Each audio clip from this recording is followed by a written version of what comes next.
por outro lado, o Brasil tem um alinhamento, vamos dizer assim, com os países mais do Ocidente, mais democráticos, apesar desse movimento da política externa brasileira agora com esse sul global, e que esse redesenho da globalização, pensando muito mais em cadeias do nearshoring, né? Fazer coisas mais perto dos seus mercados, e até o friendshoring, com os amigos, né? Com nações mais amigas, que têm mais afinidades em princípios e valores. Você vê o Brasil aproveitando essa oportunidade ou ainda o Brasil está longe do radar dos investidores nesses dois quesitos, vamos dizer, de um redesenho das cadeias globais? Eu acho que o Brasil não está na primeira ordem de países que se beneficiam desse redesenho das cadeias globais. A gente olha países como México, que estão com um acordo de livre comércio com os Estados Unidos, através do USMCA. Claramente, eles ganham em termos relativos. Eles estão dando um enorme tiro no pé com reformas constitucionais do judiciário. E se o Trump ganhar, vai ter um cenário difícil para o México, mas em termos estruturais eles ganham mais. Países do sudeste da Ásia ganham em termos mais. Vietnã já vem ganhando já há muito tempo em termos de relocação de investimentos da China para o país do sudeste da Ásia. Índia está muito bem posicionado para poder se beneficiar desse movimento. E o Brasil não está acoplado com essas cadeias do setor manufaturado, né? Que podem ganhar em termos relativos como Tailândia, Malásia, Indonésia, Vietnã e Índia. Mas, ao mesmo tempo, acho que o Brasil tende a ganhar porque alguns países também querem reforçar os laços com o Brasil em questão alimentar, em questão de segurança energética e todos os fatores que a gente descreveu. E eu dou dois exemplos, para poder mostrar isso.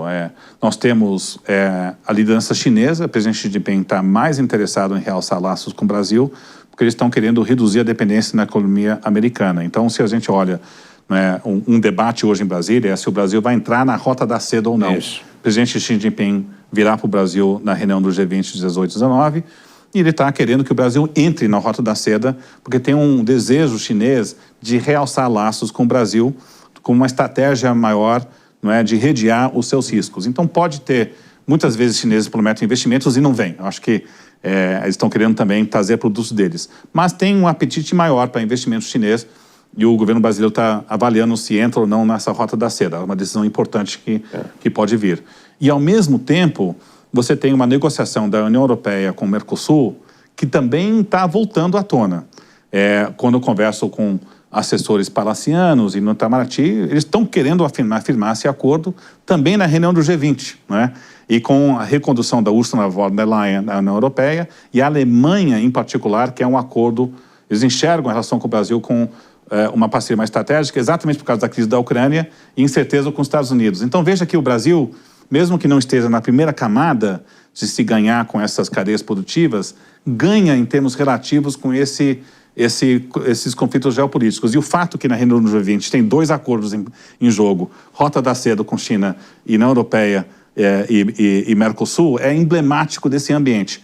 A política externa brasileira está maximizando esse potencial? Provavelmente não. Tem energia desperdiçada em declarações do presidente Lula no Oriente Médio, tentativas de intermediar um acordo na Ucrânia, que também gerou muito desgaste em algumas lideranças. Então tem a posição do Brasil no Venezuela atrapalha, mas não devemos esquecer que é interessante ver que o Brasil está tentando maximizar benefícios na relação com a China e a Europa simultaneamente. Agora, na avaliação de risco de vocês, qual é a chance de ser um acordo Mercosul-União Europeia? A gente está debatendo isso internamente agora, mas eu diria que a gente apostava nesse acordo no ano passado, erramos, então a gente estava por um tri sair esse acordo em dezembro do ano passado. Aí houve a eleição da Argentina, que dificultou o processo, o Macron entrou e deitou e rolou. Então era uma janelinha que foi perdida. Mas parece que está se construindo uma nova janela agora, com a recondução da Ursula von der Leyen. O Macron saiu não tão desgastado desse ciclo eleitoral, dentro de tudo que podia acontecer. Então, você tem uma possibilidade de um acordo. Tá quase meio a meio sair um acordo, sim. Tá? Então, acho que está...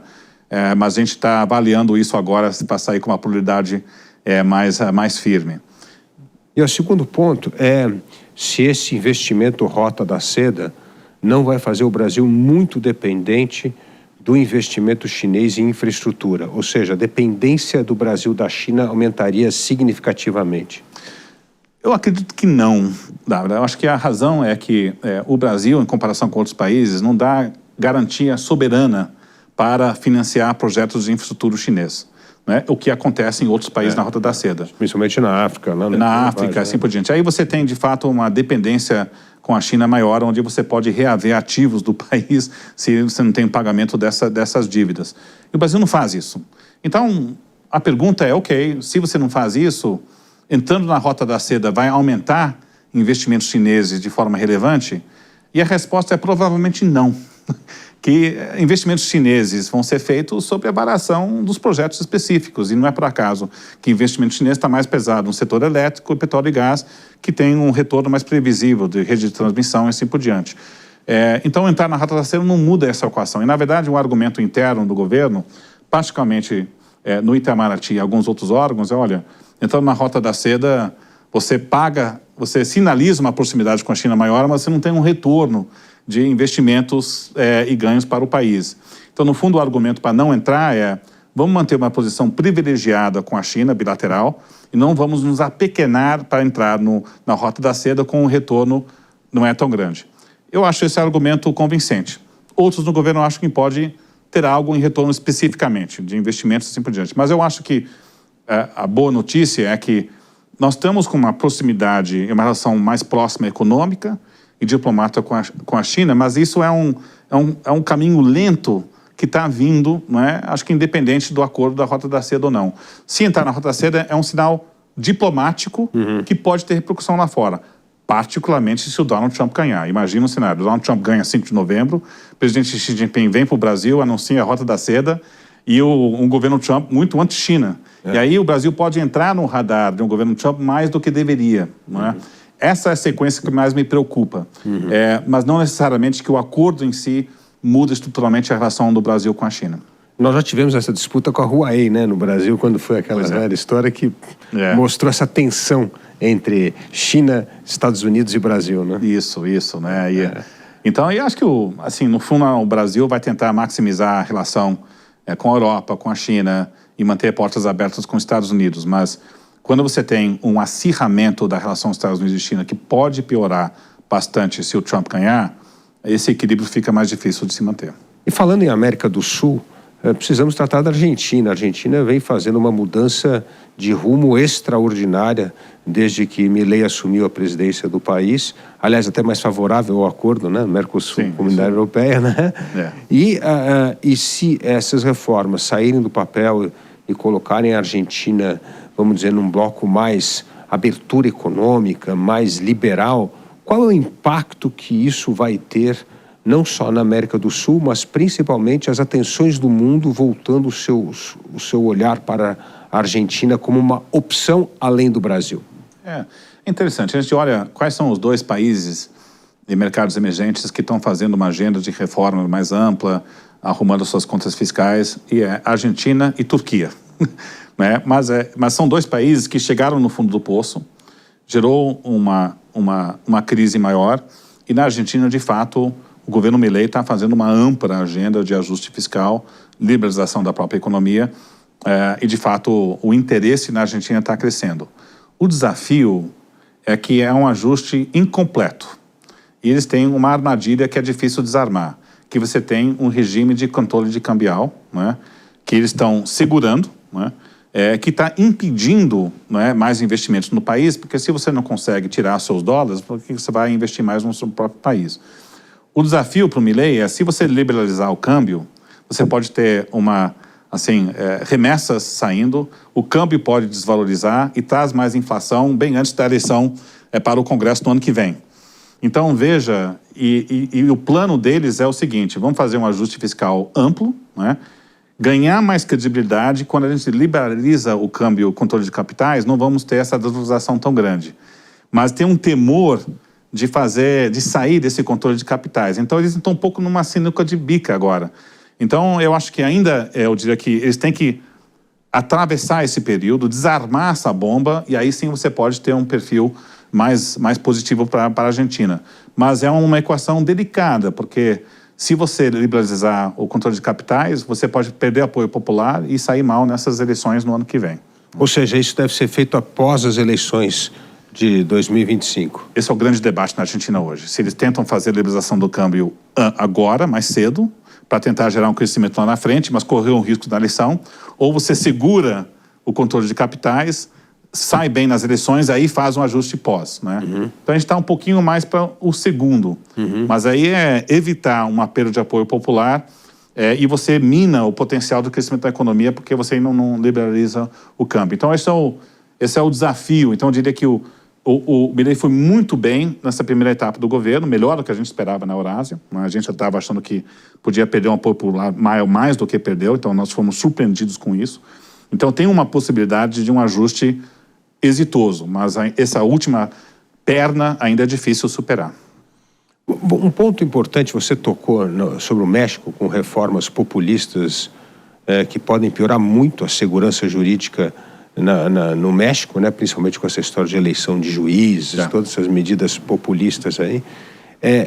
E, além de tudo, haverá uma renegociação do acordo de livre comércio com os Estados Unidos em 26, né? Como é que você vê esse cenário com o México? Isso pode atrapalhar muito a vida do México e esse nearshoring que a gente está dizendo aqui? Ou isso pode ser até uma força para pressão interna na política para que a presidente Sheinbaum não vá tanto para o lado indicado pelo Obrador? Eu acho que é mais para o primeiro do que para o segundo, né? E se você conversa com lideranças empresariais no México, você escuta muito que o México nunca perde a oportunidade de perder uma oportunidade, que é um ditado que a gente conhece bem aqui no Brasil também, né? E de fato eles tinham tudo conspirando a favor, com esse friendshoring, nearshoring, investimentos que vindo. E aí o México entrou num equilíbrio difícil, que é associado a um executivo forte demais. Então você teve Manuel López Obrador, conseguiu uma maioria constitucional, e ele enxergava o judiciário e várias agências de governo como um empecilho para ele cumprir a missão histórica assim, no México como um todo. E a Cláudia Sheinbaum ganhou por causa dele. E a sombra do Manuel López Obrador deve permanecer muito elevada. Então, essa agenda de fazer uma reforma constitucional, de implementar um regime de eleições para 5.000 magistraturas, que ninguém sabe como é que vai ser feito, o perfil de quem vai ser candidato e quem vai apoiar essas candidaturas, está gerando uma insegurança jurídica enorme. E aí você joga um Trump que está querendo renegociar o acordo comercial com o México para impedir a entrada de produto chinês na economia americana, que vai gerar muito ruído no ano que vem. Você tem uma tempestadezinha perfeita que pode atrapalhar o tamanho do ganho que o México pode ter com esse friendshoring e nearshoring. Então, infelizmente, eu acho que esse gargalo vem. Mas eu até, aproveitando, Dávila, para comparar o regime do México com o do Brasil, né? No Brasil, nós estamos no ambiente de um país altamente dividido, polarizado. A gente falou um pouquinho como cada lado da divisão política enxerga o outro como uma ameaça democrática. Isso gera muito ruído de percepção de insegurança jurídica, o qual você colocou bem na sua pergunta.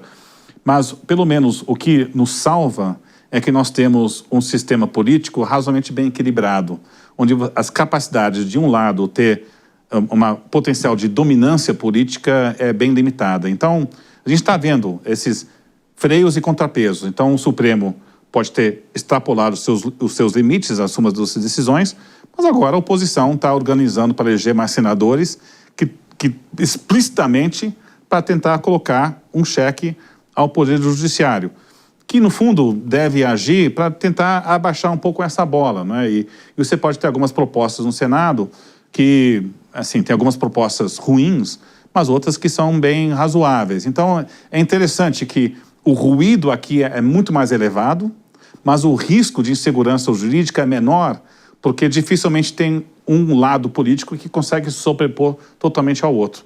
Como aconteceu no México, né? O México é uma história que não tinha ruído político, teve uma maioria constitucional, e aí sim você teve uma mudança estrutural, institucional do país. Então, no Brasil, eu acho que essas mudanças institucionais são menos prováveis, porque nós temos com um regime político mais difuso, né? Que evita reformas para o bem e também evita grandes reformas para o mal.